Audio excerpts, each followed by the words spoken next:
పరిశుద్ధ లేఖనాల నుంచి దేవుని వాక్యాన్ని చూసుకుందాం. యాకోబు పత్రిక 5వ అధ్యాయం 9వ వచనం. యాకోబు పత్రిక 5వ అధ్యాయం 9వ వచనం. ఇదిగో న్యాయాధిపతి వాకిట నిలిచి ఉన్నాడు. నాతో పాటు చెప్పండి, ఇదిగో న్యాయాధిపతి వాకిట నిలిచి ఉన్నాడు. చాలా జాగ్రత్తగా విందామండి ఈ వాక్యాన్ని. ఎందుకంటే ఇది ప్రకటన గ్రంథము, అంటే చివరి రోజుల్లో జరగబోయే సంఘటనలు ఈ రోజు మనం తెలుసుకోబోతున్నాం. ఈ మొదటి ఆదివారం రోజున దేవుడు మనతో మాట్లాడదలుచుకుంది ఏంటంటే, నాలో పెట్టిన ఆలోచనలు ఏంటంటే, చివరి రోజుల్లో ఏం జరగబోతుంది, అంటే యేసుక్రీస్తు రెండో రాకడ గురించి, యేసుక్రీస్తు వారు వస్తే ఎలా జరగబోతుంది, ఏం జరగబోతుంది, యేసుక్రీస్తు వారు వస్తే ఏం జరుగుతుంది అనే విషయాలు మనము వినబోతూ ఉంటాం. కాబట్టి చాలా జాగ్రత్తగా విందాం. ఎందుకంటే ఇందులో మనం ఒక్కసారి పక్కకి వెళ్ళామంటే, ఆలోచన పక్కకి వెళ్ళిందంటే అర్థం కాదు. కాబట్టి చెప్పేది చాలా జాగ్రత్తగా విందాం. చదవబడిన వాక్యం ఏంటంటే, ఇదిగో న్యాయాధిపతి వాకిట నిలిచి ఉన్నాడు. దీన్ని మనం విశదీకరించుకుంటే, ఆలోచిస్తే, న్యాయాధిపతి అనే వ్యక్తి ఎక్కడ నిల్చున్నాడంటే వాకిట యొద్ద నిల్చున్నాడు అని అర్థం ఏంటంటే, ఎవరన్నా బయట నిల్చున్నారు అంటే దాని అర్థం ఏంటి, లోపలికి వస్తాకు సిద్ధంగా ఉన్నారు. వాకిట యొద్ద నిల్చున్నారు, డోర్ కొడుతున్నారంటే దాని అర్థం ఏంటంటే వాళ్ళు వచ్చేసారు, వాళ్ళు లోపలికి వచ్చేస్తారు. ఇంకా నో టైం. ఇంకా ఊర్లో ఉన్నారు, బస్సు ఎక్కుతున్నారు, ట్రైన్ ఎక్కుతున్నారు, లేదు. వాళ్ళు ఎక్కడున్నారంట, వాకిట యొద్ద అంటే గుమ్మము బయట, అనగా ద్వారము దగ్గర. ఎక్కడున్నారు? వాకిట అంటే ఎక్కడ ఉంటుంది? వాకిట డోర్ దగ్గర. ద్వారం అంటే డోర్ దగ్గర, అంటే ద్వారం దగ్గర ఉన్నారు. ఎవరు? యేసుక్రీస్తు. ఇక్కడ రాయబడ్డ పదం ఏంటంటే న్యాయాధిపతి. ఏమని రాయబడింది? న్యాయాధిపతి ఎక్కడ నిల్చున్నాడంట? వాకిట యొద్ద నిల్చున్నాడు. వాకిట యొద్ద అంటే డోర్ దగ్గర నిల్చున్నాడు. ఈ వాక్యానికి యేసుక్రీస్తు రెండో రాకడికి సంబంధం ఏంటి అంటే, ఇక్కడే అసలు మ్యాటర్ స్టార్ట్ అయిపోయింది. యేసుక్రీస్తు ఎక్కడున్నాడంటే ద్వారం దగ్గర, వాకిట యొద్ద ఉన్నాడు, అంటే డోరు దగ్గరే ఉన్నాడు. అంటే ఆయన వచ్చేస్తున్నాడు అని అర్థం. ఆయన వచ్చేస్తున్నాడు. కాబట్టి ఎలా వస్తున్నాడు ఆయన? ఆయన ఎప్పుడు వలే వధించబడ్డానికి వచ్చిన గొర్రె పిల్ల వలె వస్తే నువ్వు నేను కేరంతలు కొట్టచ్చు. ఎప్పటి వలే ఆయన మౌనిగా, రాళ్లతో కొట్టిన, కాళ్ళతో తన్నిన, ఉమ్ము ఊసిన, తల ఉంచుకుని వెళ్ళిపోయే వ్యక్తిలా వస్తున్నాడా? ఎలా వస్తున్నాడు ఆయన అంటే న్యాయాధిపతిగా. హల్లెలూయా. న్యాయాధిపతి. న్యాయాధిపతి అంటే జడ్జ్. ఎవరండి? జడ్జి గారు. జడ్జికి హైకోర్టు జడ్జి, సుప్రీంకోర్టు జడ్జి అని జడ్జెస్ ఉన్నారు. అంటే ఈ జడ్జి ఎలాంటి జడ్జి అంటే, ఈయన న్యాయాధిపతిగా పోల్చబడుతున్న ఎలాంటి జడ్జి అంటే, బేసిక్గా మనకి నార్మల్ డిస్ట్రిక్ట్ కోర్ట్స్ ఉంటాయి, సబ్ డిస్ట్రిక్ట్ కోర్ట్స్ ఉంటాయి. Sub district courts, district courts, తర్వాత క్రిమినల్ కోర్టులు ఉంటాయి, తర్వాత జిల్లాకు ఒక కోర్టు, జిల్లా తర్వాత రాష్ట్రానికి ఒక కోర్టు ఉంటుంది, రాష్ట్రానికి తర్వాత హైకోర్టు ఉంటుంది, హైకోర్టు తర్వాత డైరెక్ట్గా ఢిల్లీలో ఉంటుంది సుప్రీంకోర్టు. ఇప్పుడు ఒక్కొక్క జడ్జికి ఒక్కొక్క లిమిట్స్ ఉంటాయి, అంటే అధికారాలు ఉంటాయి. జడ్జి ముందు ఈ దేశంలో ప్రధానైన ఎంత గొప్పోడైనా తల వాంచాల్సిందే. ఖచ్చితంగా నేను చాలాసార్లు గమనించాను. కోర్ట్స్కి వెళ్ళి, హైకోర్టుకి వెళ్ళాను, మన రాష్ట్ర కోర్టులకు వెళ్ళాను, క్రిమినల్ కోర్ట్స్కి కూడా వెళ్ళాను. నేను నా మీద కేసులు అయితే వెళ్ళలేదు, మామూలుగా వెళ్ళలేదు. అక్కడికి వెళ్ళినప్పుడు గమనించాను ఇవన్నీ. ఎంత పెద్దోడైనా జడ్జి లోపలికి వచ్చినట్టు ఖచ్చితంగా లేచి ఆనర్ ఇవ్వాల్సిందే. సరే, ఇప్పుడు నీకు మామూలుగా చూసినట్లయితే జిల్లా కోర్టు జడ్జి వచ్చినట్టే మొత్తం అలజడి జరుగుతుంది. ఓకే, అదే మీకు హైకోర్టు జడ్జి అంటే రాష్ట్రానికి సంబంధించిన జడ్జి వచ్చాడు అనుకోండి, ఎలా ఉంటుంది అంటే ఏదో మొత్తం ఒక సీఎం వచ్చిన లెవెల్లో ఉంటుంది, ఒక సీఎం వచ్చిన లెవెల్లో జరుగుతుంది. అదే సుప్రీంకోర్టు జడ్జి వచ్చాడంటే ఇక మామూలుగా ఉండదు. అంత సెక్యూరిటీ, అంత బంది బలగం దిగిపోతారు, బాంబు స్క్వాడ్లు వెళ్తాయి ముందుగా. ఏది జడ్జి అంటే మనం ఏం చేస్తాం అంటే, జడ్జిని చాలా మంది ఏదో కరివేపాకులా తీసేస్తాం కాదు. అంటే జడ్జి చాలా హై లెవెల్ క్యాండిడేట్స్, వాళ్ళు తీర్పిస్తే ఎవడేమి, అది జడ్జెస్కి అంత పవర్స్ ఉంటాయి. ఆ లేఖరికి ఎవరన్నా సరే డైరెక్ట్ రేవంత్ రెడ్డి మీద పిలిచి, ఏయ్ బాబు నువ్వు ఇదిగో వెళ్ళిపో 6 నెలలు జైలు అన్నట్టు ఏం చేయలేదు. చూడండి, అంటే జడ్జెస్కి అంత అధికారం ఉంటుంది, జడ్జెస్కి అంత ప్రయారిటీ కూడా ఉంటుంది, అంటే సెక్యూరిటీ ఉంటుంది, అంత ఉంటుంది. అయితే ఇప్పుడు యేసుక్రీస్తు ఈ సుప్రీంకోర్టు, హైకోర్టు, జిల్లా కోర్టు కాదండి, సుప్రీం జడ్జి. హల్లెలూయా. ఫైనల్ జడ్జిమెంట్ ఇచ్చేది ఆయన, ఫైనల్ జడ్జిమెంట్ ఇచ్చే ఆయన సుప్రీం జడ్జి మన యేసయ్య. మరి ఆ సుప్రీం జడ్జి వచ్చాడంటే ఎలా ఉంటుందంటే, ఆ సుప్రీం జడ్జికి ఎంత పవర్ ఉందంటే మామూలు పవర్స్ కాదు ఆయన దగ్గర ఉంది. హల్లెలూయా. ఇప్పుడు ఆ జడ్జి వచ్చినప్పుడు డిస్ట్రిక్ట్ అయినా ఎక్కడైనా సరే జడ్జి వచ్చినప్పుడు లేచి నుంచి గడగడ వణుకుతారు. ఆ లోపల ఇంకా ఆ జడ్జి వచ్చిన తర్వాత జడ్జి ముందు ఇష్టానుసారంగా ఎవడో మాట్లాడతాకుండదండో. తెలుసా మీకు? కోర్టులో జడ్జి ముందు మీరు సినిమాల్లో చూపిస్తున్నట్టు కాదు. సినిమాల్లో చూపిస్తారు కదా, జడ్జి కోర్టు దగ్గర వీళ్ళు అరిసేస్తారు, వీళ్ళు వేసేస్తారు, సప్పట్లు కొట్టేస్తారు. ఆ జడ్జి కూర్చున్న తర్వాత ఎవడన్నా ఇసులు వేసినా ఏంటి, ఎవడన్నా కొంచెం మొబైల్ సౌండ్ గట్టిగా ఎట్టిన, ఏది జరిగినా బాబు 3 నెలలు జైలు శిక్ష అన్నాడంటే చచ్చినట్టు అక్కడే పట్టుకుపోతాడు. మీకు బయటికి పంపియండి, ఏంటిది ఇది కొట్టిన ఆర్డర్ బయటికి తోయండి, అలాంటివి ఉండవు. మీకు సినిమాలో చూపించినట్టు ఖైదీని పక్కన పెట్టి వాదిస్తారు, అలా వాదించరు.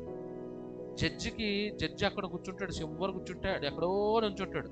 ఆడి ముఖం కూడా జడ్జికి కెమెరా ఉంటుంది, ఆ కెమెరా నుంచి కనబడుతుంటాడు. ల్యాప్టాప్ ఉంటుంది, ఆ ల్యాప్టాప్లో వీడియో కనబడుతుంది. ఆడు ఏం చేస్తుంటే అది జడ్జికి ఎంత చూస్తున్నట్టు, కానీ ఆడు ఏం చేస్తుంటే అంత ఇందులో చూస్తుంటాడు. అంత దూరం ఉంటుంది. మనకు సినిమాల్లో ఏం చూపిస్తారు, జడ్జి పక్కన ఒక టేబుల్ వేసేసి అందులో నుంచో పెడతారు. అది చివర మాట్లాడేటప్పుడు అక్కడ నుంచుంటాడు, అక్కడ కూడా నుంచోడు. అంటే ఇదంతా ఏంటంటే జడ్జి అంటే ఎంత ప్రయారిటీ ఉంటుందో చెప్తున్నాడు.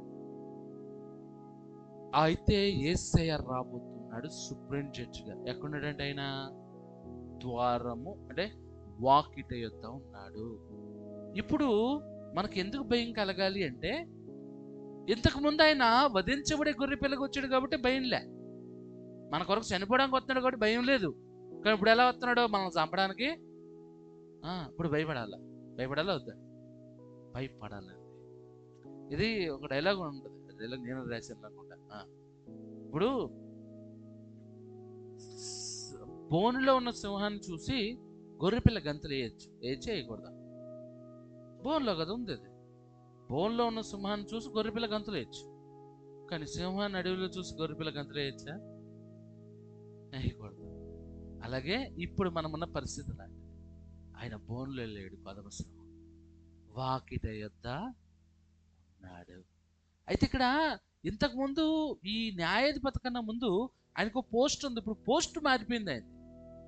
ఇప్పుడు పోస్ట్ మారింది. ముందుగా మనం తెలుసుకోవాల్సింది ఈ వాక్యంలో, ఆయన ద్వారం దగ్గరే ఉన్నాడు అంటే వాకిట యొద్దే ఉన్నాడు అన్నప్పుడు మనం తెలుసుకోవాల్సింది ఏంటంటే, ఆయన పోస్ట్ మారింది, అంటే ఆయన జాబ్ మారిపోయింది. జాబ్ ఎలా మారిందంటే, ఫస్ట్ ఏం చేస్తారంటే జడ్జెస్ అంత ఈజీగా అంటే రాసి మామూలుగా అలా అవుతుంటారు వాళ్ళకి. కొంతమంది ఎలా అవుతారంటే లాయర్గా ఉండి పీపీగా ఉండి అలా చేస్తూ వాళ్ళ ఇయర్స్ పొడిగే కొద్దీ వాళ్ళు జడ్జిగా ప్రమోట్ అవుతారు. పీపీస్ అంటే పబ్లిక్ ప్రాసిక్యూటర్స్.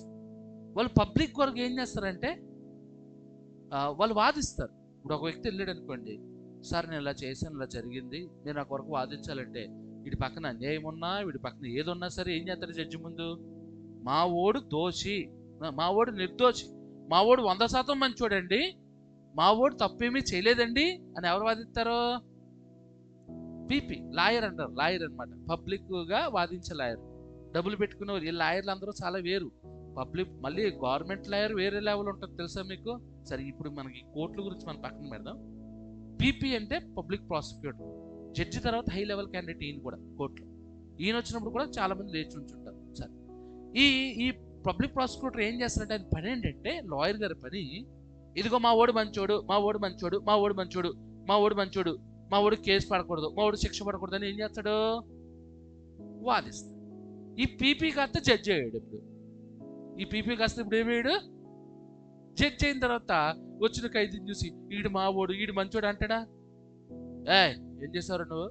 ఓకే, ఫైనల్గా జడ్జిమెంట్ ఇది, వెళ్ళిపో అంటాడు. జడ్జి పని ఏంటి? జడ్జి పని ఏంటి? శిక్ష విధించు. పీపీ పని ఏంటి? లాయర్ పని ఏంటి? వాదించు. ఒకప్పుడు యేసుక్రీస్తు ఎలా ఉన్నాడంటే, యేసుక్రీస్తు వారు ఎలా ఉన్నాడంటే, రోమిలికి రాసిన పత్రిక 8:34 ఈయన న్యాయాధిపతిగా వాకిటి వద్ద రాకముందు ఆయన ఎలా ఉన్నాడు అంటే, శిక్ష విధించువాడెవడు? చనిపోయిన క్రీస్తే, యేసే. అంతేకాదు మృతుల నుండి లేచిన వాడును, దేవుని కుడిపార్శ్వమున ఉన్నవాడును, మన కొరకు విజ్ఞాపనము కూడా చేయవాడును, మన కొరకు విజ్ఞాపన చేసేవాడుగా ఉన్నాడు. ఎప్పుడు? ఈ వాకిటి వద్దకు రాకముందు యేసుక్రీస్తు పని ఏంటంటే పీపీ పని, అంటే లాయర్ పని, అంటే విజ్ఞాపన. అంటే మనం చేస్తున్న తప్పులకి, మనం చేస్తున్న పాపాలకి, మనం చేస్తున్న వాటికి తండ్రి దగ్గర మొరపెడుతున్నాడు. రోజు ఏం చేస్తున్నాడు? లేదు నాయన, ఈ మణిపల్లి అనేవాడు మంచోడే, ప్రార్థన చేస్తుంటే అప్పుడప్పుడు ఈ కోపం అవుతుంటుంది. లేకపోతే అయ్యా ఈ తేజ మంచోడే, అప్పుడప్పుడు ఇలాంటి పనులు చేస్తుంటాడు, క్షమించయ్యా మంచోడే అని చెప్పి ఏం చేసేవాడు యేసుక్రీస్తు ఇంతకుముందు? విజ్ఞాపన. విజ్ఞాపన అంటే ఏంటి? క్షమించు, వద్దు, వదిలేయి. తండ్రికి విజ్ఞాపన చేసేవాడు. ఆయన అప్పుడు లాయర్గా ఉన్నాడు. ఇప్పుడు పోస్ట్ ఏమైంది? ప్రమోషన్ వచ్చింది. ఇలా కనుక వచ్చి తిరిగి లేచిన తర్వాత ఆయన పోస్ట్ ఏమైపోయింది? మారిపోయి ఏమేడినా జడ్జి అయ్యాడండి. హల్లెలూయా. ఇక జడ్జి అయితే వచ్చినోడు గురించి ఏం లేదు, ఇంకా విజ్ఞాపన చేయడం లేదు. ఇంకా వీడి తప్పు చేశాడా, వీడికి శిక్ష, వీడి తప్పు చేశాడా, వీడికి. ఎందుకంటే యేసయ్య అన్యాయస్తుడు కానే కాదు, న్యాయం తప్పివాడు కానే కాదు. ఖచ్చితంగా ఏం చేస్తాడు ఆయన? లెక్కకి లెక్క, మక్కి మక్కి దింపేస్తాడు. కాబట్టి ఇప్పుడు మనలో భయం ఎందుకు పుట్టాలి అంటే, ఆయన పోస్ట్ మారింది కాబట్టి మనం ఏం చేయాలి? భయపడాలి. ఆయన పోస్ట్ మారింది కాబట్టి ఏం చేయాలి? ఈయన అన్యాయస్తుడైన న్యాయాధిపతి కాదండి, న్యాయస్తుడైన న్యాయాధిపతి, న్యాయం కలిగిన న్యాయాధిపతి. కాబట్టి చాలా జాగ్రత్తగా. కొంతమంది జడ్జిలు ఈ లోకంలో డబ్బులు తీసుకుని కేసులు కొట్టేయచ్చేమో, ఈయన అలాంటి ఆయన కాదు. పోనీ నువ్వు దాచుకోవడానికి కూడా లేదు. నువ్వు కూర్చున్న జడ్జి ఎన్నో తెలుసు ఆయనకి. నువ్వు శిక్ష చేస్తుంటావు, నువ్వు ఖచ్చితంగా కమిట్ అయ్యి ఉంటావు, అంటే నువ్వు నేరం చేస్తుంటావు, నీ జడ్జికి తెలుస్తుంటుంది, అన్ని ప్రూఫ్స్ ఉంటాయి. కానీ ఈ డబ్బులు ఇచ్చేసి ఆల్రెడీ బయట కొనేసి ఉంటాడు. ఎవడు? వీడు ఖైదీ అనేవాడు ఏం చేసి ఉంటాడు? డబ్బులు ఇచ్చేసి అన్ని కొనేసి మొత్తం తారుమారు చేసి, సాక్ష్యాలు లేకుండా చేసి, ఇక్కడ వచ్చే వాదించే వాళ్ళు కూడా కొనేసి, ఏంటి అసలు ఈ కేసు లేకుండా చేసేస్తాడు. జడ్జికి 100% తెలుసు. జడ్జి కల్లారా చూసుంటాడు వీడు చంపడం. కానీ ఇక్కడ సాక్ష్యాలు తారుమారిపోయి అన్నీ అయిపోయిన తర్వాత జడ్జి చేయాల్సిన పని ఏంటో తెలుసా? కేసు ఏం చేయాలి?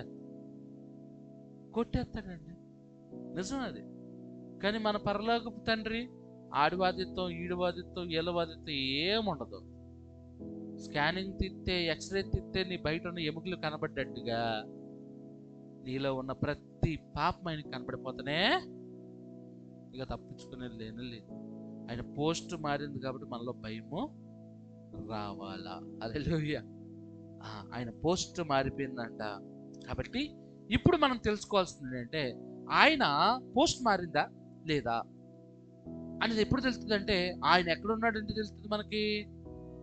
తండ్రి పాదాల దగ్గర, తండ్రి కుడి పార్శ్వమున ఉన్నాడంటే ఆయన ఏం చేస్తున్నట్టు? లాయర్గా ఉన్నట్టు. ఒకవేళ వాకిటి యొద్ద వస్తే ఆయన ఎక్కడున్నట్టు? వాకిటి యొద్ద ఉంటే ఆయన జడ్జిగా ఉన్నట్టు.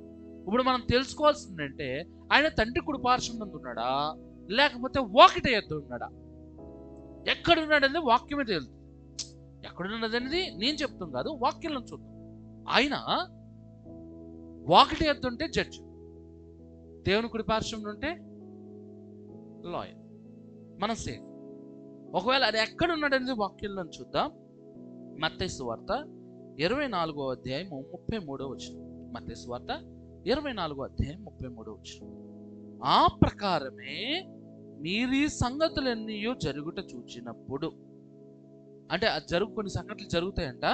ఆ సంగతులు జరుగుట చూచినప్పుడు ఆయన సమీపముననే ద్వారము దగ్గరే ఉన్నాడని తెలుసుకొనిడి. ఎక్కడున్నాడని తెలుసుకోవాలంట? మీరు ఈ సంగతులు జరుగుట చూచినప్పుడు ఆయన సమీపమున, ఆయన సమీపం అంటే అక్కడ ద్వారం దగ్గరే ఉన్నాడని తెలుసుకొనుడి. మత్తయి సువార్త 24వ అధ్యాయంలో శిష్యులు అడుగుతారు, యేసయ్యా నువ్వెప్పుడు వస్తావు అంటే ఆయన చెప్పాడు కొన్ని సంఘటనలు జరుగుతాయి. ఆ సంఘటనలు జరుగుతున్నాయి ఎక్కడ ఉన్నట్టు? ద్వారం దగ్గర ఉంటే నా పోస్ట్ కూడా న్యాయాధిపతిగా వచ్చినట్లు. కాబట్టి ఆ సంఘటనలు ఏంటో మనం చూసుకుంటే, అవి జరుగుతున్నాయో లేవో తెలుసుకుంటే ఆయన ఎక్కడున్నాడని తెలుస్తుంది మనకి. వాకిటి వద్దంటే ద్వారం దగ్గర. వాకిటి ఎక్కడ ఉంటుంది? ద్వారం దగ్గర ఉంటుంది. కాబట్టి ఆయన ద్వారం దగ్గర ఉన్నాడని ఇప్పుడు తెలుసుకోవాలంటే ఇక్కడ యేసు ప్రభు చెప్పిన కొన్ని సంఘటనలు జరుగుతున్నాయా లేదా, ఇప్పుడు ఈ ప్రపంచంలో మనం చూస్తున్నామా లేదా, ఇవి జరిగితే ఆయన ఎక్కడున్నట్టు. నేను ఎందుకు ఇంత క్లారిటీగా విడమని చెప్తున్నానంటే, నేను ఎక్కువ శాతం ప్రకటన గ్రంథం గురించి చెప్పను. రెండో రాకడ గురించి వరకు నాకు ఓకే, తర్వాత జరిగేదంతా మనకు అవసరం లేనే. ఎందుకు లేదు అంటేనే ఎక్కువ శాతం నేను ఎందుకు చెప్పనంటే, ఇదిగో మచ్చుతపైన పార్థం పడబోతుంది, వడగండ్లు పడబోతున్నాయి, భూమి బద్దలైపోయి నరకం అనేది భూమి మీదకి రాబోతుంది. మనిషి చచ్చిపోవాలని పరిగెట్టినా, రైలు కింద తలగెట్టినా సావడం, సావాలని ఎంత నేలకేసి కొట్టుకున్నా సావడం, నరకాన్ని భూమి మీద అనుభవిస్తాడు. భయంకరమైన తెగుళ్ళు వస్తాయి, భయంకరమైన పరిస్థితులు వస్తాయి, నీళ్ళు. ఇవన్నీ ఎందుకు చెప్పను అంటే నీవు ఇది జరగకముందే వెళ్ళిపోయినప్పుడు జరిగేదాని గురించి నీకెందుకు? ఇది జరగకముందే నువ్వు వెళ్ళిపోతావు. నిజమైన క్రైస్తవుడు అయితే జరగకముందే వెళ్ళిపోతావు. వాక్యం సరిగ్గా వింటే జరగకముందే, రెండో రాకడ వచ్చినా కానీ నువ్వు వెళ్ళిపోతావు. ఇక నీకు ఈ అవసరం లేదు. కానీ తెలుసుకోవాలి, ఎందుకంటే భయం కలిగించడానికి. అందులో మర్మరాలు చాలా మంది అదే చెప్పుకునే బతుకుతున్నారు. అది కావచ్చు. దాంట్లోకి వెళ్ళకుండా బతకాలని నేర్పాలి. కానీ అది చెప్పుకుని భయపెట్టుకుని కూర్చుంటే ఏమవుతుంది? పులొస్తుంది. పులొత్తే ఏం చేయాలో తెలుసుకోవాలి ముందు. పులొత్త ఎలా తప్పించుకోవాలో, అది పులొత్తుంది సంపు తినేస్తుంది. మనం ఈ ఇంతకాలము ప్రకటన గ్రంథం గురించి ఎక్కువగా చెప్పలేని కారణం ఏంటంటే, మనం ఇక్కడ ఎత్తబడిపోతాం. 4వ అధ్యాయం వచ్చేసరికి ఎత్తబడిపోతాం.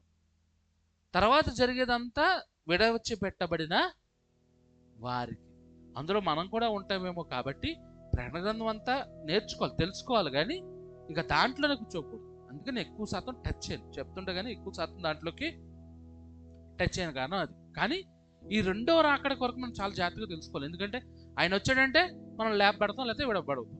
అదే ఈ రోజు వినబోతున్నాం.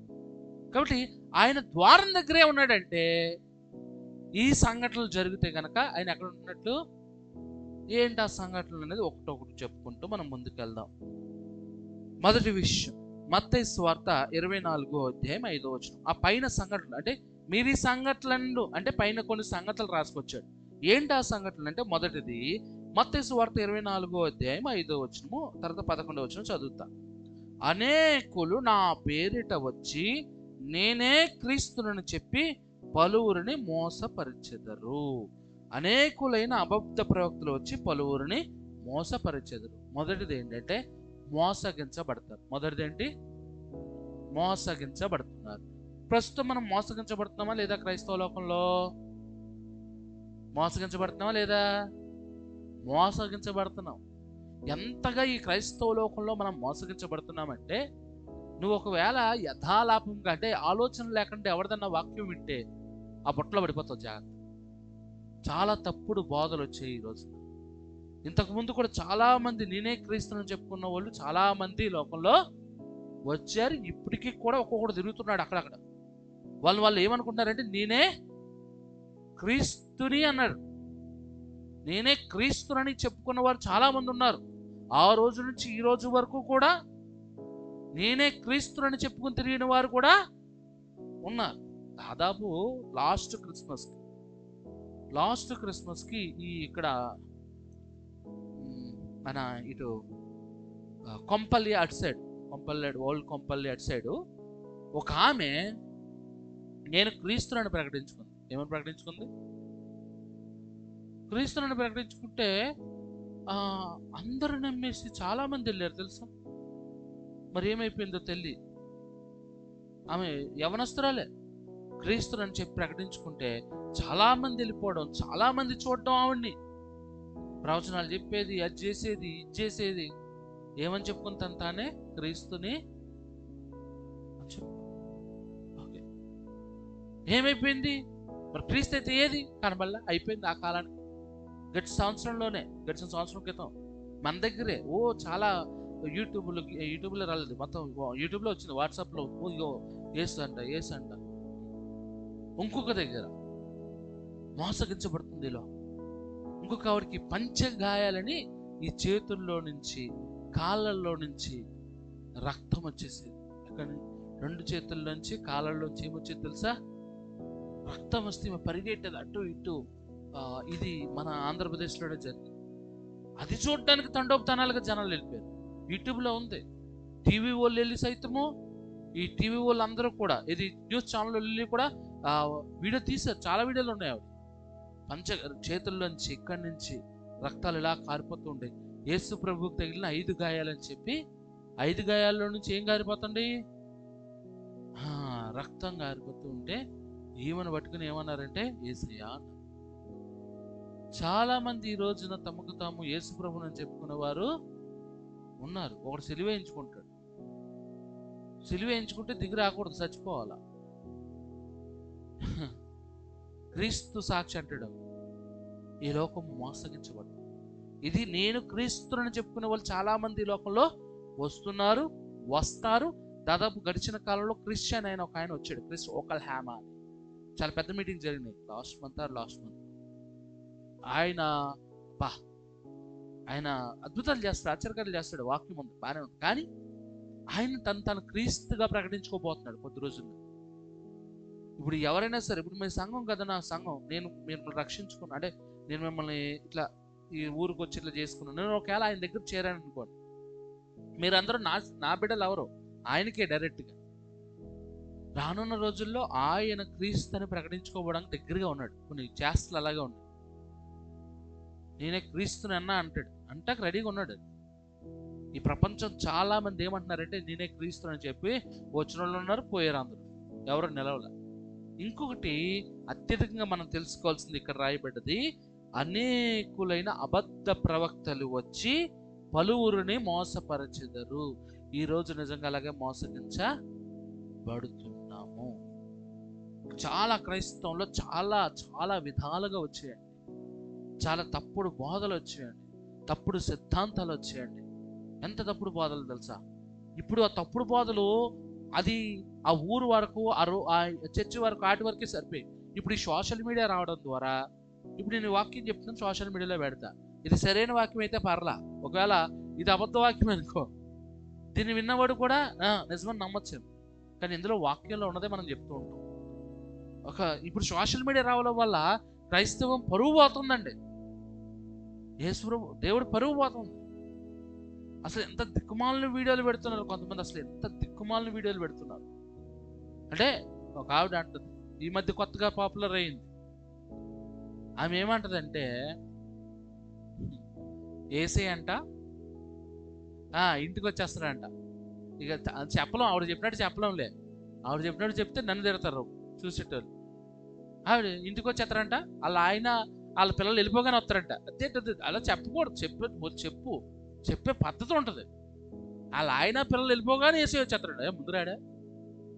అది అంత దరిద్రంగా ఉందండి చెప్పే పద్ధతి. సరే వస్తాడంట. అమ్మా మాట్లాడుకుందాం ఇవ్వాలంటే, అయ్యా నేను వంట వండుకోవాలంటేదంట. వంట వండుకుంటావా? అరే ఆగాగు, దేవదూతలు పంపుతారంటే దేవదూతలు వచ్చి వంట వండుతుంటే ఏసేపును ఆవిడే కలిపి సోఫాలో కూర్చుని మాట్లాడుకుంటూ ఉంటారంట. పిల్లలు వచ్చే వరకు, భర్త వచ్చే వరకు ఏం చేస్తారు ఇలా?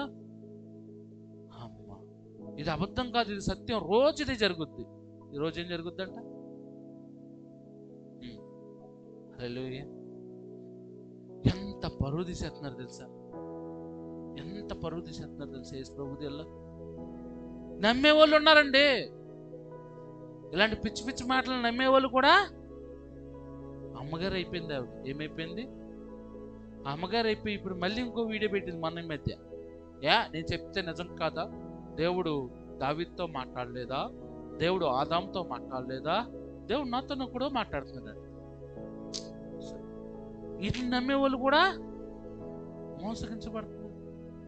ఇంకొంతమంది ప్రార్థన చేస్తే అసలు వీళ్ళు ఎందుకు చెప్తున్నారో తెలీదు, ఎందుకు మనుషులు వింటున్నారో తెలియట్లేదు. ఒక ఒక ఒక సాక్ష్యం, ఇంట్లో అంట 40-50 ఉన్నాయంట ఎలకలు పోవాలి ప్రభు అని ప్రార్థన చేస్తుందంట. ఎలకలు పోవాలని ప్రార్థన చేస్తుంటే ఒక పిల్లి వచ్చంట ఈ ప్రార్థన చేస్తుంటే కళ్ళ ముందు నుంచి ఒక ఎలకను పట్టుకెళ్తుంది, ఒక ఎలకను పట్టుకెళ్తుంది, ఒక ఎలకను పట్టుకెళ్తుంది. అలాగ మొత్తం అన్ని ఎలకల్ని పట్టుకెళ్ళి ఏం చేసి ఉంటుంది? ఏంటంటే మాత్రం అండి ఈమె కళ్ళు మూసుకుని లా ప్రార్థన చేస్తుంటే ఏ పిల్లి వస్తుంది పట్టుకెళ్తుంది, పిల్లి వస్తుంది. ఈయనవాడికి ఎలా ఉంది? ఎంత గొప్ప భక్తి! నేను ప్రార్థన చేశాను దేని కొరకు? ఎలకపోవాలని ప్రార్థన చేశాను. నిజంగా ప్రార్థన చేశాను, అబద్ధం కదండి. ఎందుకో తెలుసు, ఆ మొత్తం ఈ పడితే అన్ని ఒక ఎలక ఎలా వస్తున్నాయి తెలియదు, ఇంట్లోకి వచ్చేస్తుంది, భయంకరంగా కొరికేస్తుంది. నేను ఏం ప్రార్థన చేస్తుందంటే ర్యాట్ ప్యాడ్ పెట్టో లేకపోతే అది ఎలకల బోన పెట్టో, ప్రభా ఎలక అందులో పడాలి, లేకపోతే మొత్తం కొనుక్కునే మొత్తం కారు అనేది అయితే మొత్తం కొరికేసింది. పెట్టి ప్రార్థన చేస్తే అదేమవుతుంది? రేపు పొద్దున్నకో తెల్లారికో ఏమవుతుంది అందులో అది ప్రార్థన ప్రతిఫలం. కళ్ళు మూసుకోగానే పిల్లి వచ్చి దేవుడి పిల్లి అంటే ఏం పిల్లి? అది దేవుడి పిల్లి ఆడైంది అయ్యా. అదే పిల్లి వచ్చి ఒక ఎలకను పట్టుకెళ్ళింది, పెద్ద ఎలకను పట్టుకెళ్ళిపోయింది. సాక్ష్యం బాగుంది. నమ్ముతున్నారండి జనాలు వీటిని ఏం చేస్తున్నారంటే నమ్ముతున్నారు. అంటే ఈ ప్రజలు దైవజనులు ఎంకరేజ్ చేస్తున్నారు, వీటిని నమ్ముతున్నారు. మనుషులు తప్పుడు బోధనలు నమ్ముతున్నారు. ఒక ఆవిడ చెప్తారు, నీకు 100 రూపాయలు కావాలా? ప్రార్థన చేయి, కళ్ళు ముందు దొరుకుతాయి. నీకు గ్యాస్ అయిపోయిందా? ప్రార్థన చేయి, గ్యాస్ వస్తుంది. నువ్వు ప్రార్థన చేయి, దేవుడు ఇస్తాడు. సంతోషం, ఇస్తాడు దేవుడు, ఇస్తాడు. ఎవడు అంటలేదండి. కావాలనుకుంటే దేవుడు బంగారు గొలుసు దొరికిలే చేస్తాడు. ఏం దొరికిలే చేస్తాడు? ఒక అమ్మగారు దొరికిందండి, ప్రార్థన చేయగానే ప్రభా నాకు ఆటో ఛార్జీలు లేవు కావాలంటే డబ్బులు ముందే ఎవడే పడేసుకున్నాడంట. ఎవరో బంగారం దొరికేసింది. ఇది జనాలు నమ్ముతున్నారు. ఇంకా దారుణమైన ప్రవక్తలు చాలా మంది ఉన్నారు. మనుషులు సాక్ష్యాలే కాదు, వాడు అకౌంట్ నెంబర్ చెప్తాడు. కళ్ళు మూసుకుని ఏం చెప్తాడు తెలుసా? రవి అనుకుంటా, పాస్టర్ రవి బట్టబొర ఉంటుంది, ఆయన తెలుగు ఆయన. ఈ తెలుగు వాళ్ళు ఎంత దారుణంగా ఉన్నారు. మనకు ఆ తమిళ ఇటు మన దేశంలో ఇండియా చాలా మంది ఉన్నారండి దరిద్రులు. కళ్ళు మూసుకుని ఏం చెప్తాడు? నీది అకౌంట్ నెంబరు, మీ అకౌంట్ నెంబరు, మీ ఆధార్ నెంబరు, అయితే మీ పేరు. నాకు అసలు పేర్లే సరిగ్గా తెలియదు అంటే మీ అందరికీ తెలుసు, ప్రార్థన చేస్తుండే కాబట్టి. పొలాలలో నేను అన్నిసార్లు సంఘానికి వెళ్ళి ఉంటాను. అప్పుడు చిన్నప్పటి నుంచి పెరుగుంటాను, కానీ దాదాపు అందులో 500 మంది ఉంటే నాకు 50 మంది పేర్లు కూడా తెలియదు.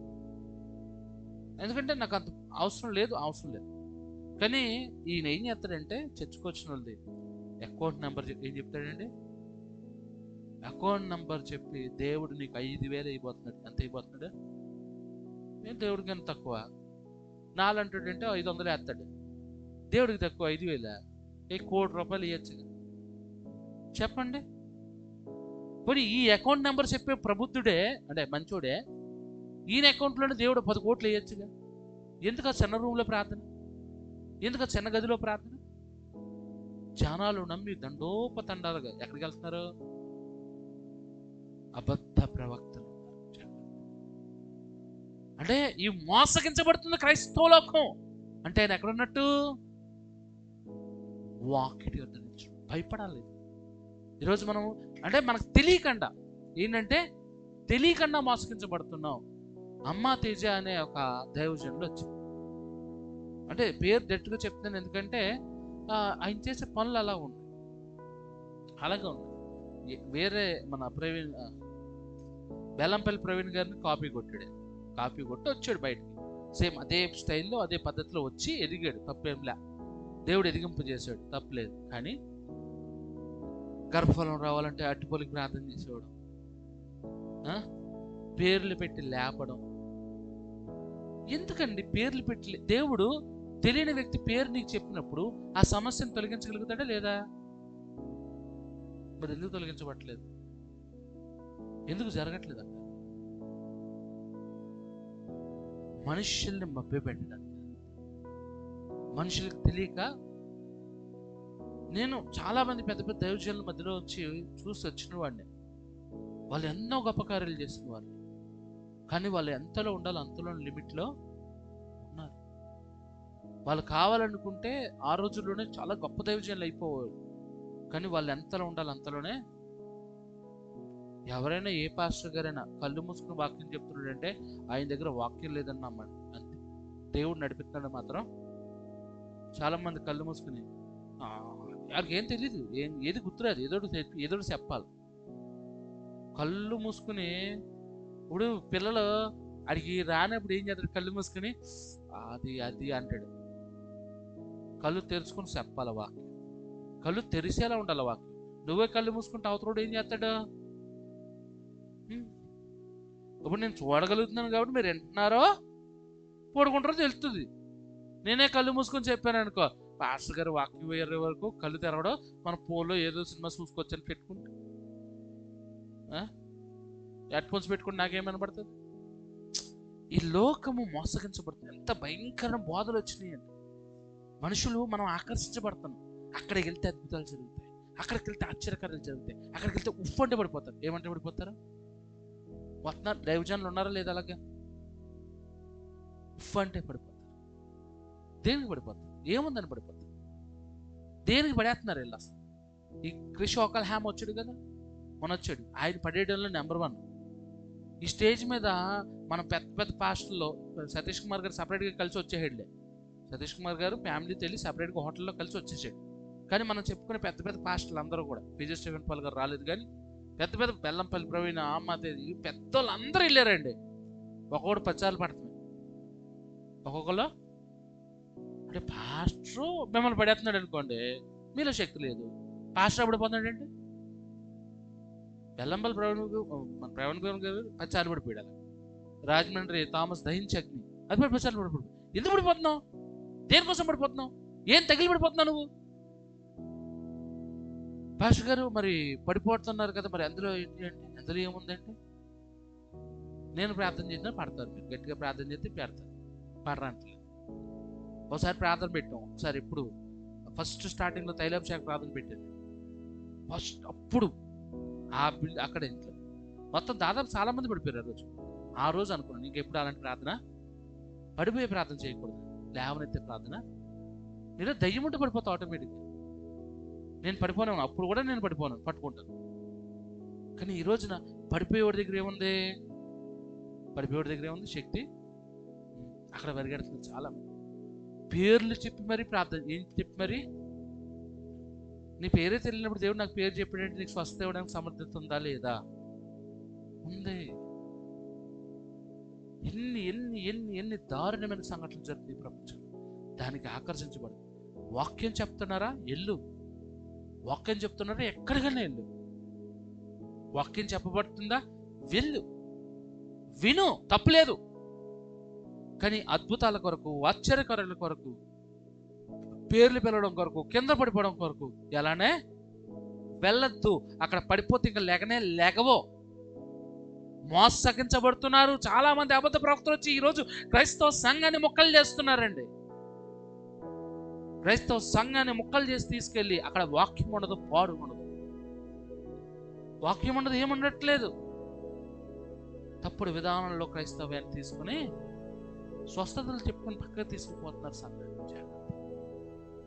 అంటే ఈరోజు ఇప్పుడు కొరకు కాదు ఈ వాక్యం, ఎప్పుడు కొరకైనా. ఎక్కడో స్వస్థత వస్తుందని పరిగెట్టద్దండి, ఎక్కడో విడుదల వస్తుందని పరిగెట్టద్దండి. కానీ ఫ్లెక్సీలు అంటే మేము వస్తున్నాం, మీరు వస్తున్నారా? దేనికి? ఏ పోయే కాలం? వాళ్ళకి సంఘాలు లేవా? ఈ క్రైస్తవ టీవీ పెట్టుకుని ఎవరు చూస్తారో?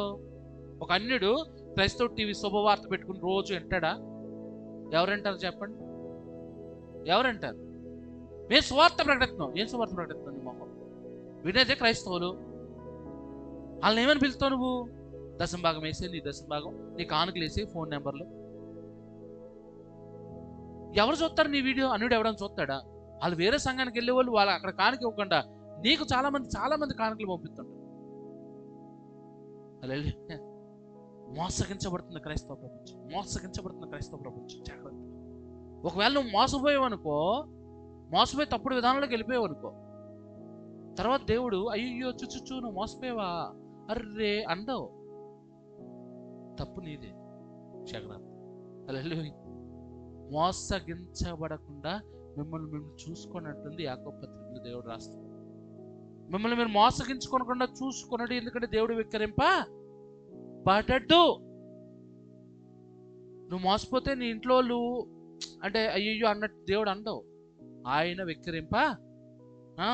శిక్షిస్తారు. కాబట్టి ఈ లోకం ఎన్ని రకాలుగా మోసగించడానికి సిద్ధంగా ఉందో తెలుసా? నేను తప్పుడు బోధలండి.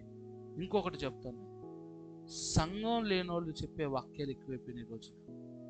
సంఘం లేని వాళ్ళు చెప్పే వాక్యాలు ఎక్కువైపోయాయి. మీకు తెలీదు ఆయనకి సంఘం లేదంటే సంఘం లేదా షాక్ అవుతారు చాలా మంది. ఎందుకంటే యూట్యూబ్ వాళ్ళకి సంఘం లేదు, ఏమీ లేదు, యూట్యూబ్లోనే బతుకుతారు. సంఘం లేదు వాళ్ళకి. సంఘం గురించి తెలియనోడు సంఘం గురించి చెప్తుంటే ఎంత దారుణంగా ఉంటుందంటే కొట్టే చంపే పొడిసే అంటాడు. ఎందుకంటే సంఘం విలువ. కొంతమంది సువార్త ప్రకటించేయాలి, సువార్త తెప్పేయాలి, చెప్పచ్చు, తప్పేం లేదు. ఈ గ్రామంలోకి వచ్చి సువార్త ప్రకటించవచ్చా చెప్పండి? ఈ కరపత్రులు పెట్టుకుని చివరికి వెళ్ళి కూడేస్తారు, గట్టి కూడేస్తారు. అయినా కానీ మనం ఎన్ని సంవత్సరాల నుంచి ఇక్కడ సేవ చేస్తున్నామంటే దేవుని కృప. అది సంఘం జరుగుతుంది, ఇక్కడ ప్రార్థన జరుగుతుంది. ఈ ఊర్లో చాలా మందికి ఇక్కడ చర్చ ఉన్నట్టు కూడా తెలియదు.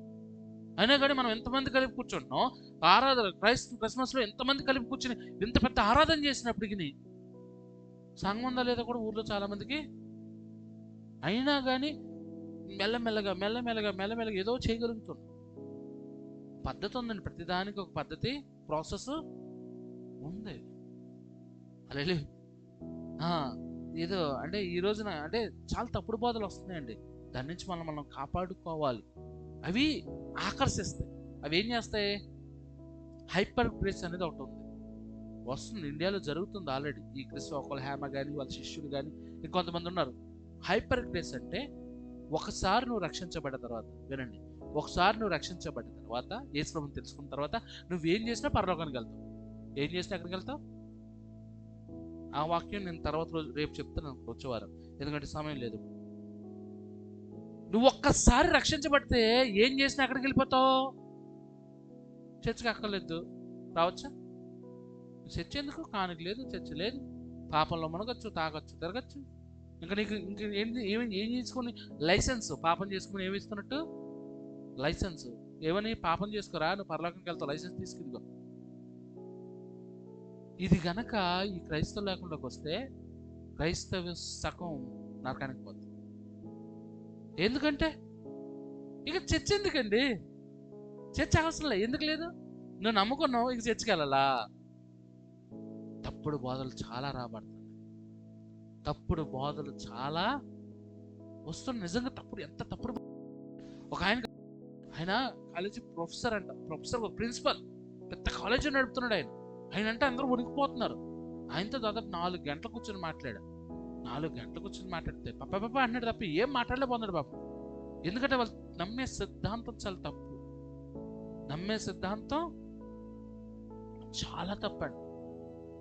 ఏంటంటే వాళ్ళు నమ్మేది ఏం నమ్ముతున్నారంటే, కాలేజీ పెట్టి పిల్లల్ని బయటకు పంపుతున్నారు. ఏమని నమ్ముతున్నారంటే, ఒకసారి రక్షణ వచ్చిన తర్వాత రక్షణ ఎవడో, నీకు ఏది వచ్చినా సాతానే ఇస్తాడంట. జ్వరం వచ్చినా, నొప్పి వచ్చినా ఎవరిస్తారంట? ఏదొచ్చినా సాతానే ఇస్తాడంట. యోబుకి ఇచ్చాడు కదా. యోబుకి దేవుడు అనుమతిస్తే సాతాను, నీకు నువ్వుగా చేసుకుని సాతాను పేరు పెట్టుకోవడము, వచ్చే సమస్యలన్నిటికీ సాతాను పేరు పెట్టడం కాదు. దేవుడు నీ జీవితంలో కొన్ని కష్టాలు అనుగ్రహిస్తాడు. నీ జీవితంలో ఏది జరగాలన్నా దేవుడు ఆధీనంలో ఉందా, సాతాను గడి ఆధీనంలో ఉందా? మరి ఆ ఒక్క మొక్క తెలియదండి. ఆ ఒక్క మొక్క తెలీదా? ఈ లోకం తండ్రి, కుమార, పరిశుద్ధాత్మని నమ్మదు.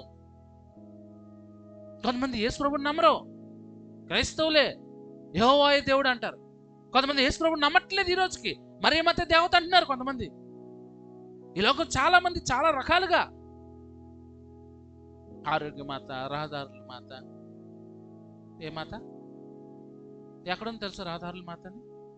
చర్చి గాయలేపూర్లో మన ఒకసారి యూట్యూబ్లో ఎవడో చూసాడు దాన్ని, రహదారుల మాత. మొన్న పెట్టాడు శ్రీశైల మాత. ఏ మాత పెట్టి వాళ్ళందరూ డాన్స్ చేస్తున్నారు దానికి కింద. రేపు పోయే కాలం ఏంట్రా మీరు? మాకు ఆల్రెడీ ఉన్నాడు, ఎక్కడ సెల్ ఉన్నాడు మాకు, మీరేంట్రా కొత్త తగలేడారని.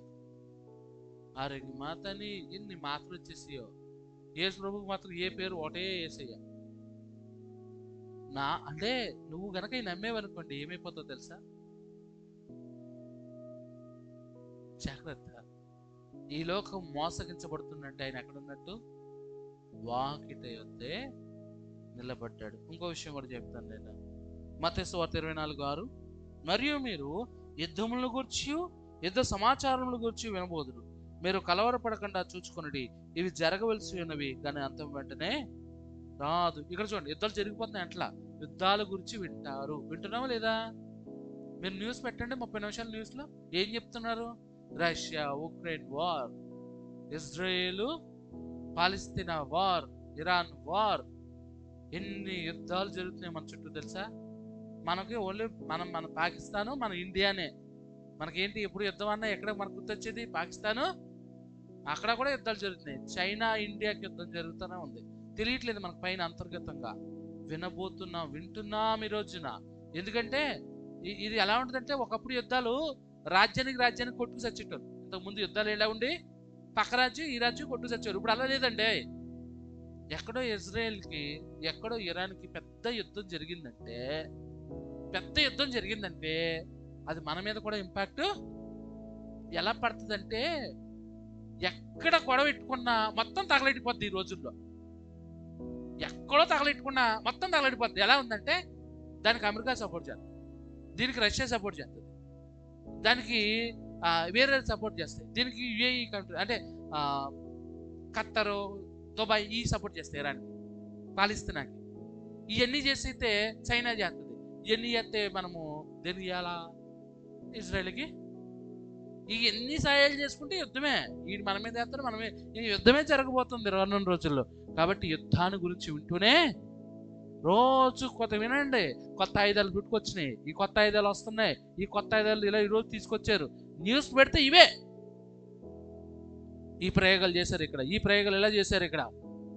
యుద్ధాల గురించి వింటున్నాం కానీ అప్పుడు అవి వెంటనే రావు, కానీ వింటున్నాం. జాగ్రత్త.